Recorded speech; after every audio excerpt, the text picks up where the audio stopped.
नमस्कार, स्वागत है आपका हमारे चैनल पे। इस वक्त की बड़ी खबर आ रही है बिहार से। 4 राज्यों में बड़ी जीत हासिल करने के बाद भारतीय जनता पार्टी ने बिहार में खेला है बड़ा मास्टर स्ट्रोक और आरजेडी और वीआईपी पार्टी के जो मंसूबे थे उनको किया ध्वस्त। आपको बता दें कि बिहार में भारतीय जनता पार्टी अब सबसे बड़ी पार्टी बनकर उभरी है और इसके साथ ही एनडीए में भी बड़ी पार्टी हो गई है भारतीय जनता पार्टी। और वहीं दूसरी तरफ आरजेडी और वीआईपी यानी कि जिस तरीके से विकासशील इंसान पार्टी गठबंधन को छोड़कर आरजेडी के साथ जाने के मंसूबे प्लान कर रही थी कि कहीं ना कहीं एनडीए को ध्वस्त कर अपनी सरकार बनाएंगे और एनडीए को ध्वस्त कर देंगे, भारतीय जनता पार्टी को ध्वस्त कर देंगे। पर आज आरजेडी और वीआईपी के उन मंसूबों पर पानी फेर दिया है भारतीय जनता पार्टी ने और सबसे बड़ी पार्टी हो गई है आज भारतीय जनता पार्टी बिहार में, वो भी 70 विधायकों के साथ। क्योंकि आपको बता दें कि विकासशील इंसान पार्टी जो कि एनडीए का ही गठबंधन थी,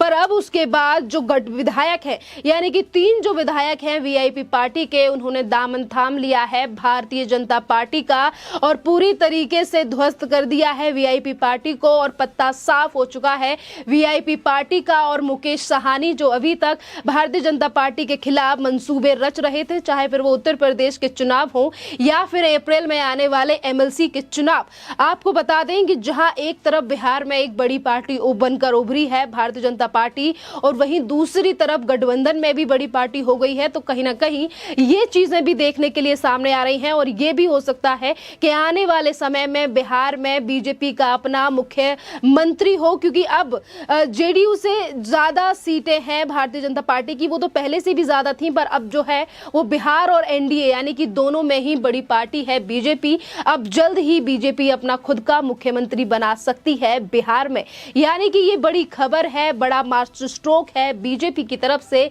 बिहार की इस राजनीति को लेकर। क्योंकि अगर हम 2020 में चुनाव हुए बिहार में, इसकी भी बात करें तो लगातार खबरें इस तरीके की आ रही थी कि पता नहीं था कि महागठबंधन जीतेगा या फिर एनडीए, पर जिस तरीके से एनडीए की सरकार 2020 में बनकर सामने आई और अब बीजेपी सबसे बड़ी पार्टी बन गई है, वहीं बड़ा झटका है लालू प्रसाद यादव की पार्टी को यानी कि आरजेडीयू को, जो लगातार सदन में इस बात की हामी भर रहे थे और बार बार पे हुंकार भरकर इस बात का दावा किया करते थे और कहा करते थे कि बिहार में हमारी सबसे बड़ी पार्टी है, हमारे सबसे ज्यादा विधायक हैं। पर आज भारतीय जनता पार्टी के सबसे ज्यादा विधायक हो गए हैं बिहार में, जो कि 77 हैं। ये आंकड़ा काफी ज्यादा है। और इसी के साथ हम आपको ये भी बता दें कि मुकेश साहनी जो कि एनडीए का ही एक हिस्सा थे 2020 के बाद, 2020 में जिस तरीके से भारतीय जनता पार्टी ने शरण दी, हार गए थे मुकेश साहनी, पर उसके बावजूद भी एमएलसी बनाया गया था, मत्स्य पशुपालन का भी मंत्री बनाया गया था। और अब जाकर जिस तरीके से राजनीति की जा रही थी, पार्टी को गिराने का, सरकार को गिराने का प्रयास और आरजेडी के साथ सरकार बनाने का प्रयास किया जा रहा था, मंसूबे बनाए जा रहे थे, अब उन पर भी पूरी तरीके से पानी फेर दिया है भारतीय जनता पार्टी ने। अब देखना अहम ये होगा कि इसके बाद अगला एक्शन क्या लिया जाता है, अगला जो मास्टर स्ट्रोक है या फिर अगली जो पारी है उसमें क्या करती है भारतीय जनता पार्टी। अगर इसी के साथ हम बात करें कि विकासशील इंसान पार्टी यानी कि जो बीजेपी के 3 विधायक थे जो 2020 में बीजेपी के ही थे, पर वो चुनाव चिन्ह पर लड़े थे वीआईपी पार्टी के, आज उन्होंने घर वापसी कर ली है। अगर एमएलसी के चुनावों की भी बात करें तो जिस तरीके से एक के बाद एक बगावत की 3 ऐसी गलतियां, पहली तो वो ये कह रहे थे कि हम आरजेडी के साथ जाकर सरकार बनाएंगे और 2.5 साल तक मुख्यमंत्री रहेंगे, जहां पर सिर्फ 3 ही विधायक चुनकर आए। और वहां पर किस तरीके से वीआईपी तरफ से कहा गया कि वो आरजेडी के साथ जाकर सरकार बनाएंगे, तो वहीं दूसरी तरफ उत्तर प्रदेश में जिस तरीके से उत्तर प्रदेश में अभी जो विधानसभा के चुनाव हुए हैं, गठबंधन बिहार में वीआईपी पार्टी यानी कि मुकेश साहनी का भारतीय जनता पार्टी और जेडीयू के साथ है। और वहीं अगर उत्तर प्रदेश की राजनीति देखी जाए तो किस तरीके से वीआईपी 54 सीटों पर बीजेपी के खिलाफ चुनाव लड़ा, देश के प्रधानमंत्री नरेंद्र मोदी से लेकर सीएम योगी आदित्यनाथ के खिलाफ काफी ज्यादा नारेबाजी की गई और बयानबाजी की गई। शायद एक ये भी बड़ा कारण है कि आज बीजेपी की तरफ से ये बड़ा मास्टर स्ट्रोक खेला गया है और ये बड़ी पारी खेली गई है, क्योंकि जो सदस्य, जो पार्टी बिहार में भारतीय जनता पार्टी और जेडीयू के साथ गठबंधन में है और वहीं दूसरी तरफ उत्तर प्रदेश में जाकर बीजेपी के खिलाफ चुनाव लड़ रही है, और वहीं दूसरी तरफ बिहार में जो आने वाले 24 सीटों के लिए एमएलसी के चुनाव हैं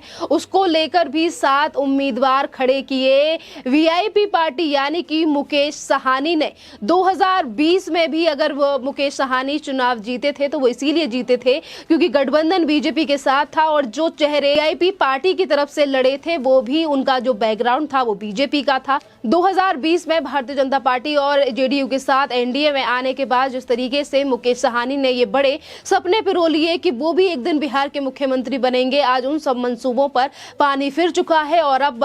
बात ये आ गई है कि अब आरजेडी की तरफ से भी ताने कसे जा रहे हैं वीआईपी पार्टी को लेकर और मुकेश साहनी को लेकर। आपको बता दें कि जहां एक तरफ बीजेपी एक बड़ी पार्टी बनकर उभरी है बिहार में, तो वहीं दूसरी तरफ अब खतरा मंडराने लगा है मुकेश साहनी की कुर्सी पर, क्योंकि अब लगातार बीजेपी की तरफ से दबाव बनाया जा रहा है। बीजेपी के जो नेता हैं वो ये कह रहे हैं कि अब पूरी तरीके से समाप्त हो चुकी है वीआईपी पार्टी, तो अब पद छोड़ देना चाहिए मुकेश साहनी को, जो एमएलसी की सीट पर भी बैठे हैं और राज्य मंत्री भी हैं, जिसको लेकर आज पहली बार मीडिया के सामने भी आए मुकेश साहनी और कहा कि बीजेपी जिस तरीके से मुझसे कह रही है कि मुझे अपना पद छोड़ देना चाहिए, वो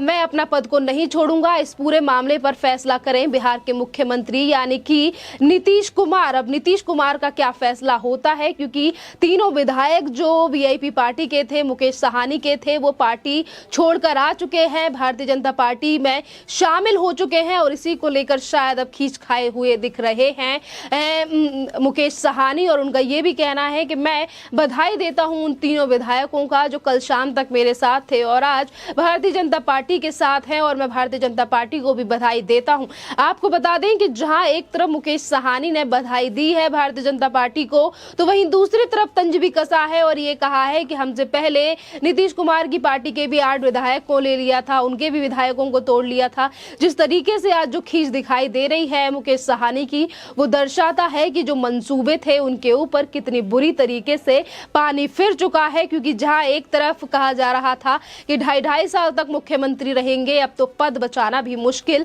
हो गया है मुकेश साहनी के लिए इस पूरी बड़ी बात को लेकर, क्योंकि अभी तक जनता की नजर 5 राज्यों के चुनावों पे थी, जहां पर भारतीय जनता पार्टी ने 4 राज्यों में बड़ी जीत हासिल की है। और वहीं अगर हम बिहार में देखें तो यहां पर भी बिहार में बड़ा खेला हो चुका है। जिस तरीके से बड़े मंसूबे बीजेपी के खिलाफ रचे जा रहे थे, आरजेडी के खिलाफ कि हम सरकार को ध्वस्त कर देंगे, बीजेपी को गिरा देंगे या सरकार को गिरा देंगे, अब उन्हीं चीजों पर पानी फिरता हुआ दिखाई दे रहा है। एक तरफ जहां बीजेपी बड़ी पार्टी बनकर उभरी है, तो वहीं चीजें कहीं ना कहीं ये भी सामने आ रही हैं कि 2020 के बाद अगर अगला विधानसभा चुनाव भी आता है तो बीजेपी को शायद एनडीए में चुनाव ना लड़े बीजेपी अपना एक अकेला चुनाव लड़ेगी, जैसा कि इस बार भी अन्य राज्यों में बीजेपी ने किया है कि अकेले दम पर बीजेपी चुनाव लड़ेगी। क्योंकि बिहार में जिस तरीके से लगातार जो विधायक हैं अन्य पार्टियों से टूट कर वो बीजेपी में जुड़ रहे हैं, लोगों का जो रुझान है वो लगातार बीजेपी को लेकर बिहार में भी बढ़ता हुआ दिखाई दे रहा है।